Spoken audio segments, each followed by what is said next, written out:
ಹೊಸ ಟಿಟಿ ವಾಹನ ಖರೀದಿ ಮಾಡಿದ ಆದರ್ಶ್ ಅನ್ನುವಂತಹ ಚಾಲಕ 23 ವರ್ಷ ವಯಸ್ಸಿನ ಯುವಕ ಆತ ಲೈಫಲ್ಲಿ ಸೆಟ್ಲ್ ಆಗಬೇಕು ಅಂತ ಹೇಳಿ ಹೊಸ ಟಿಟಿಯನ್ನು ತಗೊಂಡು ಅದೇ ಟಿಟಿಯಲ್ಲಿ ಕುಟುಂಬಸ್ಥರನ್ನ ಕರ್ಕೊಂಡು ಮಹಾರಾಷ್ಟ್ರದ ಲಕ್ಷ್ಮೀ ದೇವಸ್ಥಾನಕ್ಕೆ ಹೋಗಿ ಪೂಜೆಯನ್ನು ಸಲ್ಲಿಸಿ ನಂತರ ಅದೇ ಮಾರ್ಗದಲ್ಲಿ ಸಿಕ್ಕಂತಹ ಅನೇಕ ದೇವಸ್ಥಾನಗಳಿಗೆ ಕುಟುಂಬ ಸಮೇತ ದರ್ಶನ ಪಡ್ಕೊಂಡು ಟಿಟಿಗೂ ಕೂಡ ಪೂಜೆ ಮಾಡಿಸಿ ಒಂದು ಖುಷಿಯಲ್ಲಿತ್ತು. ಬಟ್ ಆ ಖುಷಿ ಸಂಭ್ರಮ ಕ್ಷಣ ಮಾತ್ರದಲ್ಲಿ ಮಾಯ ಆಗ್ಬಿಟ್ಟಿದೆ. ಕೆಲವೇ ಕ್ಷಣಗಳ ಮರೆವು ಅಥವಾ ಮೈ ಮರೆವು 13 ಜನರ ಪ್ರಾಣವನ್ನು ಕಸಿದು ಬಿಟ್ಟಿದೆ. ಅಸುನೀಗಿದ್ದಾರೆ.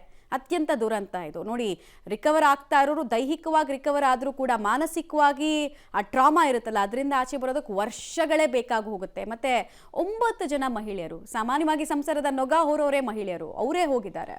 ಡೀಟೇಲ್ಸ್ ಕೊಡ್ತಾರೆ ಸುನಿಲ್. ಈ 4 ಜನರ ಪೈಕಿ ಯಾರಿಗೆ ಹೆಚ್ಚಿನ ಚಿಕಿತ್ಸೆ ಅಗತ್ಯತೆ ಇದೆ ಅಂತ ಬೇರೆ ಆಸ್ಪತ್ರೆಗಳಿಗೆ ಶಿಫ್ಟ್ ಮಾಡೋ ಸಾಧ್ಯತೆ ಇದೆ? ಅದ್ರ ಬಗ್ಗೆ ಏನು ಮಾಹಿತಿ ಇದೆ ಅಂತ? ಮಮತಾ, ಉಳಿದಿರುವಂಥ 4 ಪೈಕಿ ಅನ್ನಪೂರ್ಣ ಮತ್ತು ಅರ್ಪಿತಾಗೆ ತುರ್ತು ಚಿಕಿತ್ಸಾ ಘಟಕದಲ್ಲಿ ಚಿಕಿತ್ಸೆಯನ್ನು ನೀಡಲಾಗ್ತಾ ಇದೆ. ಯಾಕಂದರೆ ಸ್ವಲ್ಪ ಇವರು ಮಾತನಾಡುವಂತಹ ಒಂದು ಪರಿಸ್ಥಿತಿಯಲ್ಲಿದ್ದಾರೆ. ಬಂದಂಥವ್ರನಿಗೆ ಎದುರಿಗೆ ಕಂಡಿಡಿದು ಮಾತನಾಡುವಂಥ ಪರಿಸ್ಥಿತಿ ಇದೆ. ಇನ್ನು ಉಳಿದಂತಹ ಹಿರಿಯರಾದಂಥ ಅರುಣ್ 55 ವರ್ಷದವರು. ಸೊ ಅವರ ಜೊತೆ ಒಂದು ಮಗು ಇದೆ. ಮಗು ಯಾರದ್ದು ಏನು ಅಂತ ಇನ್ನೂ ಮಾಹಿತಿ ಲಭ್ಯವಾಗಿಲ್ಲ. ಅವರಿಬ್ಬರಿಗೆ ತುರ್ತು ಚಿಕಿತ್ಸಾ ಘಟಕ ಅಂದರೆ ತೀವ್ರ ನಿಗಾ ಘಟಕದಲ್ಲಿ ICU ಅಲ್ಲಿ ಇಟ್ಟು ಚಿಕಿತ್ಸೆಯನ್ನು ನೀಡಲಾಗ್ತಾ ಇರುವಂಥದ್ದು. ಹಾವೇರಿ ಜಿಲ್ಲಾಸ್ಪತ್ರೆಯಲ್ಲೇ 4ವರಿಗೆ ಚಿಕಿತ್ಸೆ ನೀಡಲಾಗ್ತಾ ಇದೆ. ಸದ್ಯದ ಮಾಹಿತಿ ಪ್ರಕಾರ ಇಲ್ಲಿ ಜಿಲ್ಲಾಸ್ಪತ್ರೆಯಲ್ಲೇ ಸುಸಜ್ಜಿತ ವ್ಯವಸ್ಥೆ ಇರೋದ್ರಿಂದ ಅವರನ್ನು ಬೇರೆ ಕಡೆ ತೆಗೆದುಕೊಳ್ಳುವಂಥ ಚಾನ್ಸಸ್ ತೀರಾ ಕಡಿಮೆ ಇದೆ. ಈಗ ನಾವು ಅನ್ನಪೂರ್ಣ ಮತ್ತು ಅರ್ಪಿತಾ ಅವರನ್ನು ಮಾತನಾಡಿಸುವಂಥ ಪರಿಸ್ಥಿತಿಯಲ್ಲಿ ನೋಡೋದಾದರೆ ಸ್ವಲ್ಪ ರಿಕವರಿ ಆಗುವ ಚಾನ್ಸಸ್ ಅವರಿಬ್ಬರಿಗೆ ಜಾಸ್ತಿ ಇದೆ.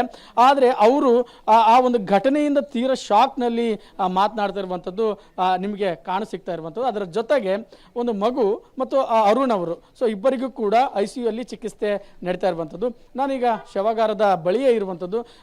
ಸಮಯ ಆದಂಥ ಎಲ್ಲ ಶವಾಗಾರಕ್ಕೆ ಅವ್ರ ಸಂಬಂಧಿಕರು ಬರ್ತಾ ಇದ್ದಾರೆ. ಬಾಡಿ ಐಡೆಂಟಿಫೈಯನ್ನು ಮಾಡಿದ್ದಾರೆ. ಯಾಕಂದರೆ ಆ ಬಾಡಿ ಐಡೆಂಟಿಫೈ ಯಾರು, ಇವರು ರಿಲೇಟಿವ್, ಇದೇ ಒಂದು ಪೊಲೀಸರಿಗೆ ಚಾಲೆಂಜ್ ಆಗಿರುವಂಥದ್ದು. ಸರಿಯಾದ ಮಾಹಿತಿ ಕೂಡ ಲಭ್ಯ ಆಗ್ತಾ ಇಲ್ಲ. ಸೊ ಈಗ ಅಧಿಕೃತವಾದ ಕೆಲವೊಂದಿಷ್ಟು ಮಾಹಿತಿ ಲಭ್ಯ ಆಗುವಂತಹ ಚಾನ್ಸಸ್ ಇರುವಂಥದ್ದು. ಸೊ ಇದು ಒಂದು ಹಾವೇರಿಯ ಜಿಲ್ಲಾಸ್ಪತ್ರೆಯ ಬಳಿ ಇರುವಂತಹ ದೃಶ್ಯಾವಳಿಗಳು. ಅರವಿಂದ್.